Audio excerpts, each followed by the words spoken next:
Mwena Commonwealth yino yaze yaba speakers. Ina mwenchiko enene sofamu naddala nga gutandika ziri 3.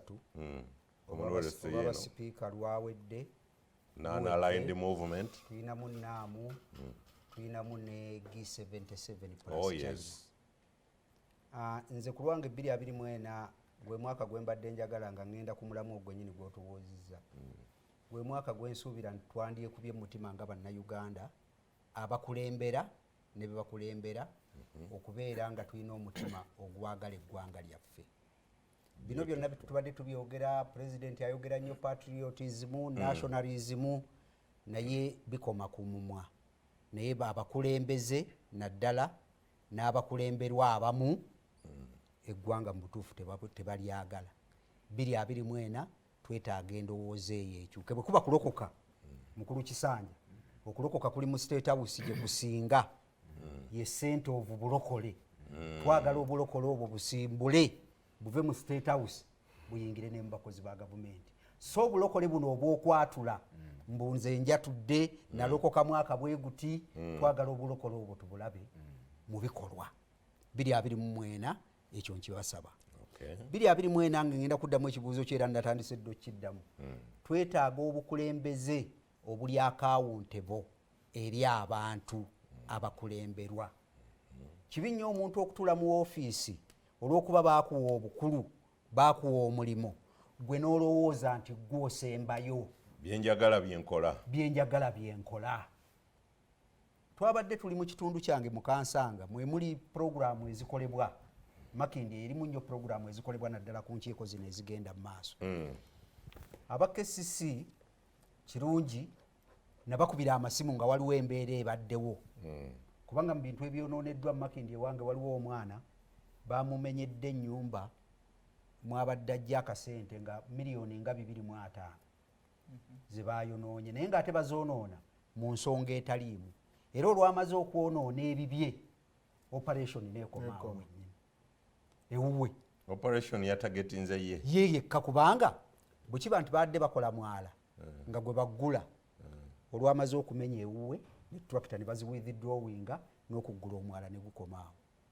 Era n'ebifaananyi yampadde kabukuleti mbiina mu motoka awo. Kwegamba okubeera accountable. Ffe tukuteeka mu ofiisi omwo mwoli. Tetuganye byonna byogenda okukola nga Machati bw'ayogedde. Birungi nnyo. Era nze KCC gwe mulundi ogumu we nagisiimidde mu kintu ky'okulwanyisa amataba naddala alongo Kansanga River Makindye division ebintu byezzeekola. Kubanga yagguddewo n'emyala egyabadde jaggalwawo abagagga bano betwogeddeko abasumba nga bagiggalawo.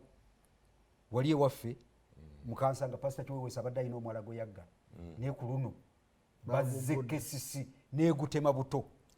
So olwaliro balina bye bakoze naye accountability eyo tugyetaaga nti kwe tukuwa ofiisi ogirimu ku lwaffe, kola ebintu nga naffe tukkaanyiza mu mutima omulungi. So 2024 twagala abakulembeze abali accountable eri abantu. 2024 budget jo yayita twalaba budget era nalabye simanyi buli kimu ku Lusanja munaatuyamba. Nalabye president baagala waliwo oba omukoleya atandikewo enkola ya mindset change nayo kyetaaga kati mugwira. Twayisa budget ya billion 3.5 okukola ku mindset change. Nabyo program yabadde Makerere yagenda okukola mindset y'abaana bamuleese omukoleya yagenda okukola mindset yaki. Tusaba president mu Uganda mwetuli abantu abasobola okukola ekintu ekyo. Abantu kyebagamba nti ebintu bino bibamuddiiro. Nekitaleeta mukoleya sebo mu South Korea gwe baleese gwe bakwasa programu akole ku mindset change. Nga mukulu Kisanja bakwasa obuvunaanyizibwa bwa value addition. Ne bataleeta mu China. Ne bataleeta mu China. Abakola ennyo ebintu ebyo byokola kati. Ne mu Uganda mulimu abantu abasobola okukola ekintu ekyo. Kiki enjogerako? Twetaaga mu 2024 endowooza y'abantu ekyuke. Endowooza y'abantu ekole ki? Ekyuke. Bw'oba badde mubbi ng'oli muli mugundi muli wanguzi kyobbyeko weekube mu mutima nti kimala. Kuba Omuganda agambye ensi tekungulwa. Mubbye bye mubbye, mugaggawadde, mukoze bye mukoze. Kati 2024 mindset ekyuke ogambe nti kati bannaayi katukolerere kuki ku ggwanga. Kikyenjogerako ku nkiiko zino eziriwo nti singa ebintu bino byonna bikolebwa 2024 abantu tebandikaabye nga bwe twabalabye nga bakaaba. Kubanga singa endowooza y'abakulembeze ekyuka ne babeera n'omutima ogulumirira eggwanga ne babeera akawuntebe eri abantu be bakulembera, ebikolwa bino ebinyigiriza bye bakola tebandibikoze. Enkiiko zo tuzeetaaga. Zo enkiiko tuzikola ki? Kubanga gwe kibale nga buli mukiise ajja ne $2,000 zagenda okusaasaanyiza mu Uganda. Ng'agenda zireka wano. Agenda zireka wano mu woteeri, agenda zireka wano mu ggula busoveniya, agenda zireka wano mu ntambula, agenda zireka wano mu ggula bano banneeko, kubanga abo batambula bibeerayo. Agenda zireka wano. Kati zisigala mu ekonomi. So tuzeetaaga enkiiko. Naye abazitegeka abatukulembera babeere n'omutima guli gwenjogeddeko. Ekinyamba akamalize ne kano Honorable Sebunya bamuwadde obuvunaanyizibwa bwa paaka. Kosase. Kosase yevunaanyizibwa ku UDC, Uganda Development Corporation. Uganda Development Corporation we nabeerera mu Parliament kyekitongole kitwagunjaawo okubeera investment arm of government. Era mu Munyonyo Resort UDC yeyina emigabo gya gavumenti gya Uganda.